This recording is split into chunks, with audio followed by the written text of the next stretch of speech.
Sir. కన్నడలో మీరు ఇంకో క్వశ్చన్ అడిగారు. కన్నడలో వర్కౌట్ అవుతుంది తెలుగులో. సార్ ఇది సౌత్ ఇండియాకనే మనము కాన్సెప్ట్ పెట్టుకొనే తీసాము. సౌత్ ఇండియాకనే. సో తెలుగులో 100% బాగా వర్కౌట్ అవుతుంది సార్. ఎందుకంటే నాకు తెలుగు ఫ్లేవర్లు ఒక టీజర్, ట్రైలర్ చూస్తే సినిమాది ఒక ఐడియా వస్తుంది. చిన్నప్పటి నుంచి తెలుగు సినిమాలు చూశాను.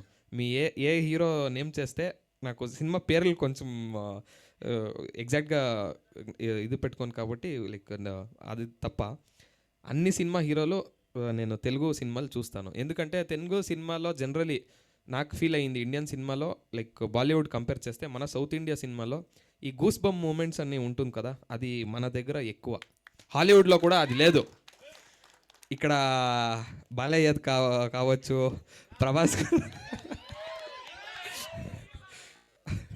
ప్రభాస్ గారిది కావచ్చు, అలాగే అల్లు అర్జున్ గారిది కావచ్చు, రామ్ చరణ్ గారిది కావచ్చు. Ram Charan sir horse riding చూసి అప్పుడే మేము స్కూల్లో కాలేజ్లో ఉన్నప్పుడే ఆ క్రేజ్ వేరేలాగా ఉండింది.